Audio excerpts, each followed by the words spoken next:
Hello student, आज के इस वीडियो लेक्चर में हम लोग सीखेंगे क्लास 10 का जो गणित है। पहला जो प्रमेय है हमारा थेल्स का प्रमेय। थेल्स का प्रमेय को फुल हम लोग सीखेंगे कि इसको कैसे इसका नोटेशन कैसे होगा, इसको सिद्ध कैसे करेंगे।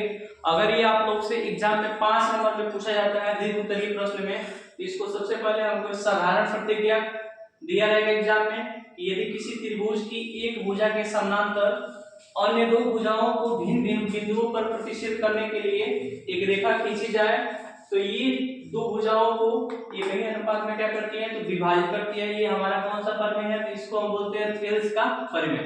ये साधारण प्रतिक्रिया दिया जाएगा।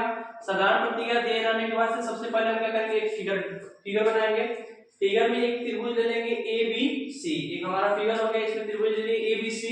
और इस फिगर में हमको कहा रहा है, फिगर में कह रहा है कि एक भुजा के समानांतर अन्य दो भुजाओं को भिन्न भिन्न बिंदुओं पर प्रतिच्छेद करने के लिए। मान लेते हैं कि भुजा हमारा BC है, इसके समानांतर एक रेखा हम खींच दे रहे हैं, कौन सी, तो D खींच दे रहे हैं। ठीक है, D खींच रहे हैं। जो अन्य दो रेखा यानी कि AB को और AC को, ये जो अन्य दो भुजा है, इन दोनों भुजाओं को अन्य दो बिंदुओं पर भिन्न भिन्न बिंदु, एक बिंदु हो गया D और एक बिंदु हो गया कौन सी, E। इन दो बिंदुओं पर भिन्न भिन्न बिंदुओं पर प्रतिच्छेद करने के लिए एक रेखा खींच दिया है। तो अन्य दो भुजाओं को क्या करेंगे, तो एक ही अनुपात में विभाजित करेंगे। ये हमारा कौन सा प्रमेय है, तो थेल्स का प्रमेय है। चलिए इसका हम देख लेते हैं कि इसको सिद्ध कैसे करेंगे। साधारण प्रतिक्रिया आपके एग्जाम में अगर पूछा जाता है तो दिया रहेगा, ये इतना स्टेटमेंट जो है दिया रहेगा। हमको लिखना है विशेष प्रतिक्रिया से। तो विशेष प्रतिक्रिया में जो चीज हमको दिया है उसी को लिख लेंगे। लिखेंगे त्रिभुज ABC, त्रिभुज ABC में भुजा BC के समानांतर, भुजा BC के समानांतर एक रेखा DE खींची गई है, खींची गई है, जो एक रेखा DE खींची गई है जो AB, ऐसे लिखेंगे, जो भुजा AB को, देखिए भुजा हमारा भुजा AB है, भुजा AB को किस बिंदु पर, बिंदु D पे, जो भुजा AB को D पर तथा भुजा, ये वाला इधर वाला लेंगे, भुजा कौन सी, AC, भुजा AC को किस बिंदु पर, यहां पे E बिंदु पर, E बिंदु पर प्रतिच्छेद करती है, प्रतिच्छेद करती है। जो चीज फिगर में हम बनाए हुए हैं उसी चीज को नोटेशन में लिख लेंगे। विशेष प्रतिक्रिया में त्रिभुज ABC में हमको क्या है, इस भुजा BC के समानांतर एक रेखा हम कौन सी खींच लिए, तो D खींच लिए। इस नीचे वाले भुजा BC के समानांतर एक रेखा D खींच लिया है, जो अन्य दो भुजा यानी कि AB को और किस भुजा को, AC को किस बिंदु पर काटता है, तो AB को D बिंदु पर और AC को E बिंदु पर काटता है। ठीक है, ये हमारा हो गया क्या, तो विशेष प्रतिक्रिया। इसके जस्ट नीचे हम लिखेंगे विशेष प्रतिक्रिया। इस साधारण प्रतिक्रिया हो गया विशेष प्रतिक्रिया। विशेष प्रतिक्रिया के नीचे हम लिखेंगे सिद्ध करना है, सिद्ध करना है। अब सिद्ध हमको क्या करना है, तो सिद्ध करना है, मैं बना लेंगे पॉइंट और लिखेंगे इधर, क्या लिखेंगे, तो अनुपात, इसका अनुपात होगा AD बटा DB, ये बराबर होगा AE बटा EC। अनुपात यहां पे लिख लेंगे कि AD बटा क्या हो जाएगा जी, AD बटा DB बराबर उधर वाला भुजा का अनुपात AE और बटा हो जाएगा कौन सी, EC। ठीक है, ये चीज हमको क्या करना है, सिद्ध करना है। सिद्ध करने के जस्ट नीचे लिखेंगे रचना, रचना लिखेंगे। रचना हम क्या किए हैं, तो रचना देखिए, रचना हम लिखेंगे कि D से DM लंब किस पर, AC पर, और E से EN लंब किस पर, तो भुजा AB पर, और C को D से तथा B को E से मिलाया। इतना बात हम लिखेंगे किसमें, रचना में। रचना में लिखेंगे कि E से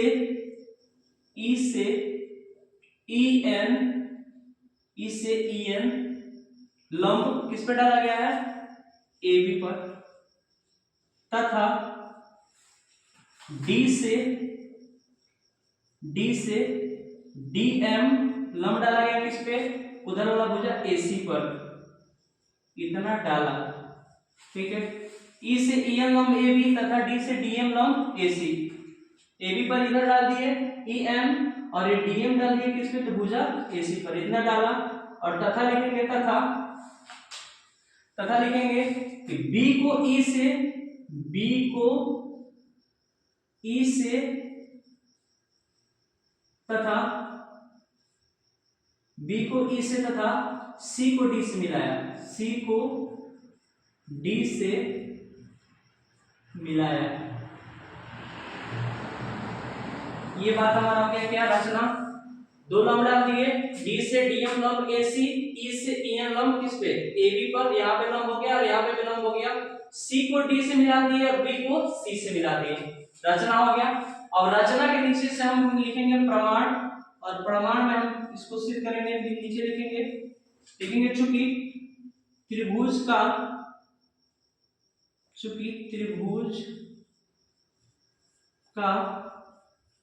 क्षेत्रफल बराबर सूत्र होता है क्या, 1/2 गुणे लिखेंगे आधार और गुणे लिखेंगे क्या, तो ऊंचाई। ये आपका ये शीर्ष लंब एक के बाद हुआ, तो 1/2 गुणे आधार गुणे ऊंचाई। सबसे पहले हम ऊपर वाले त्रिभुज में चलेंगे, त्रिभुज ADE में, ठीक है। उसके बाद से चलेंगे, पहले इसमें चलिए त्रिभुज ADE में, त्रिभुज ADE का क्षेत्रफल निकाल लेते हैं हम। त्रिभुज ADE का क्षेत्रफल, तो क्षेत्रफल का सूत्र हो गया 1/2 गुणे आधार गुणे ऊंचाई।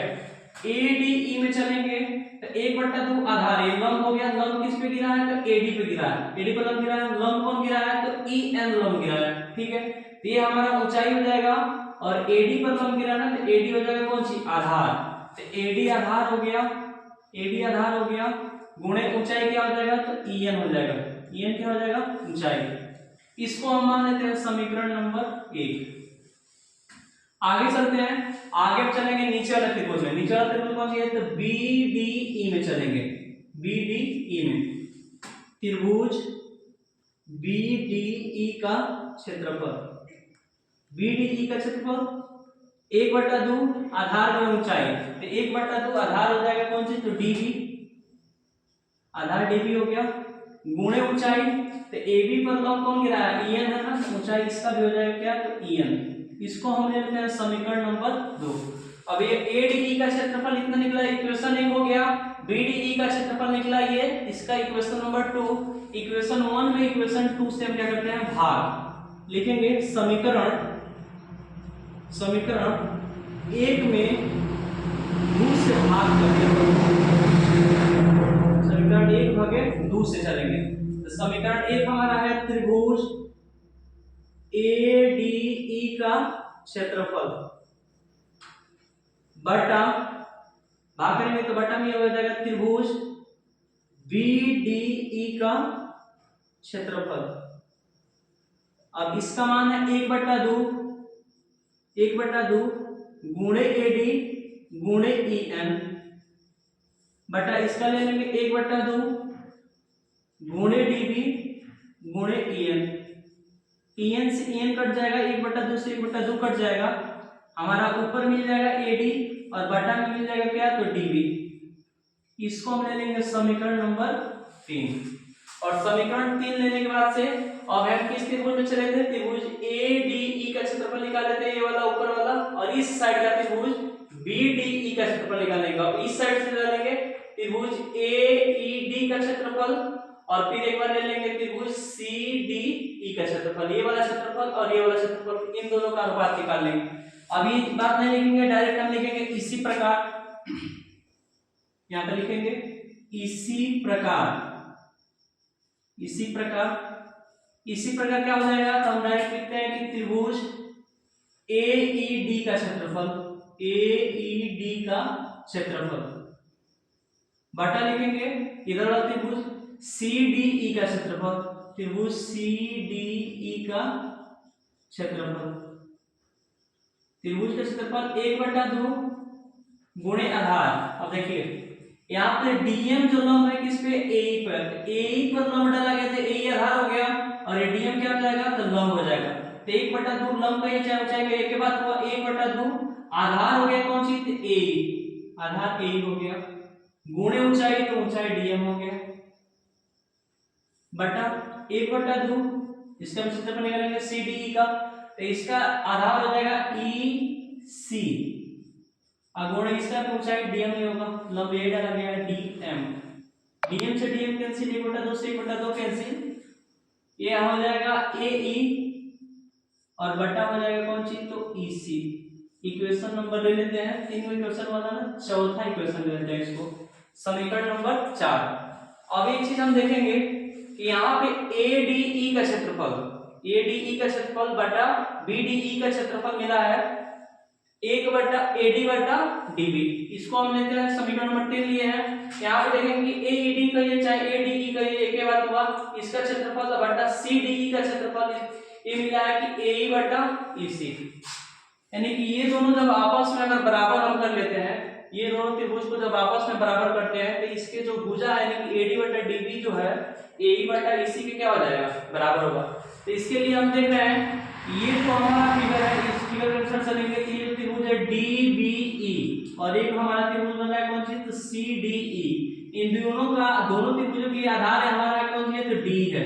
तो एक बात हम लिखेंगे, चूंकि त्रिभुज BDE और त्रिभुज इधर वाला ले लेंगे CDE, दोनों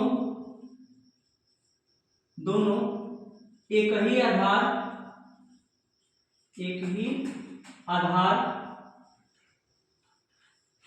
इसका क्या है, तो D, एक ही आधार D पर तथा एक ही आधार D तथा दोनों समांतर रेखाओं कौन कौन सा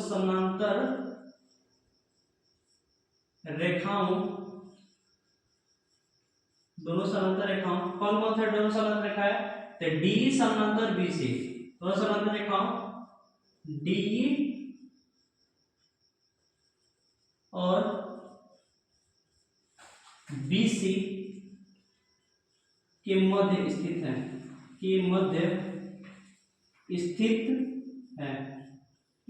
चाहे बीच है कह सकते हैं। ये दोनों त्रिभुज है DBE और त्रिभुज CDE, दोनों का आधार क्या है, तो D आधार है, एक ही आधार है और दोनों समांतर जो रेखाएं हैं DE और BC के क्या है, तो बीच स्थित है। तो दोनों जब बीच में स्थित होंगे इसका मतलब ये होगा कि इन दोनों त्रिभुज का क्षेत्रफल आपस में क्या होगा, तो बराबर होगा। ठीक है, तो लिखेंगे इसलिए त्रिभुज BDE का क्षेत्रफल ये बराबर हो जाएगा हमारा त्रिभुज CDE का क्षेत्रफल। ये दोनों का क्षेत्रफल आपस में बराबर हो गया। अब इसको हम ले लेते हैं समीकरण नंबर 5। ठीक है, समीकरण नंबर 5 ले लिए। और एक चीज अब यहाँ से हम देखेंगे कि BDE का क्षेत्रफल है कि BDE का जो क्षेत्रफल है ये हमको मिल गया किसके बराबर, तो CDE के बराबर। तो चाहे इसको हम इसके बराबर कर लें चाहे इसको इसके बराबर कर लें, के बाद हुआ हम कर सकते हैं कि समीकरण 3, 4 और 5 से, समीकरण 3, 4 और 5 से 3, 4 और 5 हम क्या देखेंगे, ये जो क्षेत्रफल का अनुपात है इसके क्षेत्रफल के अनुपात के बराबर है, इसलिए लिखेंगे कि AD/DB ये बराबर होगा किसके, तो AE/EC के। तो लिखेंगे इसलिए AD/DB ये बराबर होगा AE/EC के। और यही चीज हमको क्या करना था, सिद्ध करना था। यही चीज हमसे थेल्स फॉर्मूले में पूछा था, सिद्ध करना था कि इसका जो अनुपात होगा ये क्या होगा, बराबर होगा, यानी कि एक ही अनुपात में होगा। एक बार से इसको हम समझ लेते हैं, फास्ट समझ लेते हैं कि इसको सिद्ध कैसे किया गया है। तो सबसे पहले साधारण प्रतिक्रिया हम देखेंगे कि यदि किसी त्रिभुज की एक भुजा के समानांतर अन्य दो भुजाओं को भिन्न भिन्न बिंदुओं पर प्रतिच्छेद करने के लिए एक रेखा खींची जाए तो ये दो भुजाएं एक ही अनुपात में क्या होंगी, तो विभाजित हो जाती हैं। ठीक है, एक त्रिभुज हम ले लेंगे और भुजा BC के समानांतर एक रेखा खींच दिया गया, कौन सी, D खींच दिया गया, इतना काम करेंगे। विशेष प्रतिक्रिया में जो काम हम किए उसी का नोटेशन लिखेंगे। त्रिभुज एबीसी में क्या दिया है, तो भुजा बीसी के समांतर एक रेखा हम क्या खींची है, तो डी खींची गई है, जो भुजा AB को D बिंदु पर और AC को किस बिंदु पर, E बिंदु पर क्या करती है, प्रतिच्छेद करती है, यानी कि काटती है। तो सिद्ध क्या करना है कि AD बटा DB बराबर AE बटा EC। ठीक है, रचना में लिखेंगे कि E से EN लंब AB, E से क्या किया गया है, एक लंब डाला गया है EN किस पर, तो AB पर। ठीक उसी प्रकार D से DM एक लंब डाला गया है, कौन सी पर, AC पर, AC भुजा पर लंब डाला गया है। B को E से तथा C को D से क्या कर लिया गया, मिला लिया गया। ठीक है, प्रमाण में क्या लिखेंगे, तो त्रिभुज का क्षेत्रफल का हम सूत्र जानते हैं कि 1/2 गुणे आधार गुणे क्या होता है, ऊंचाई। पहले छोटा वाला त्रिभुज में चलेंगे, ऊपर वाले में त्रिभुज ADE का क्षेत्रफल, ADE के क्षेत्रफल निकालेंगे तो 1/2 आधार हो जाएगा क्या, आधार हो जाएगा AD, क्योंकि लंब इसी पे गिराया गया EN, तो आधार हो गया AD और लंब हो गया यानी ऊंचाई हो गई कौन सी, EN। तो 1/2 आधार AD गुणे ऊंचाई हो गई कौन सी, EN। इसको हम ले लेंगे समीकरण नंबर 1।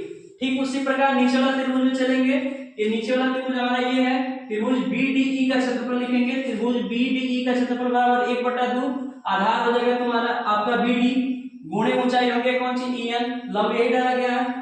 इस समीकरण नंबर 2 हो गया। समीकरण 1 में समीकरण 2 से भाग करेंगे तो ये दोनों बटा हो जाएगा, इसको भी अनुपात में लेंगे, बटा में लेंगे तो 1/2 से 1/2 कट जाएगा, EN से EN कट जाएगा, ऊपर हो गया AD बटा में हो जाएगा कौन सी, DB। इसको हम ले लेंगे समीकरण नंबर 3 और इसी प्रकार लिखेंगे। अब इधर से एक बार चलेंगे कि त्रिभुज AED का क्षेत्रफल बटा त्रिभुज ये नीचे वाला CDE का क्षेत्रफल, CDE का क्षेत्रफल हो गया 1/2, इसका आधार हो जाएगा AE और लंब कौन डाला गया, DM लंब डाला गया है, तो ऊंचाई हो गया कौन सी, DM।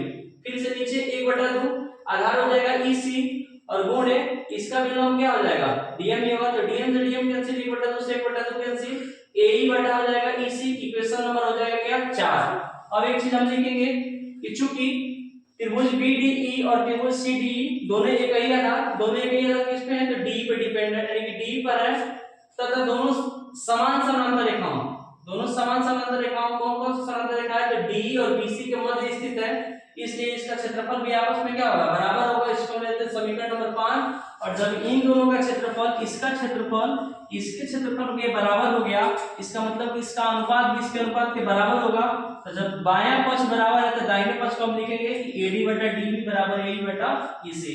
ये आपका पूरा प्रूफ था किसका, तो थेल्स प्रमेय का। और ये आप लोगों के एग्जाम में 5 नंबर में क्वेश्चन को पूछा जाता है, चाहे कोई भी बोर्ड हो।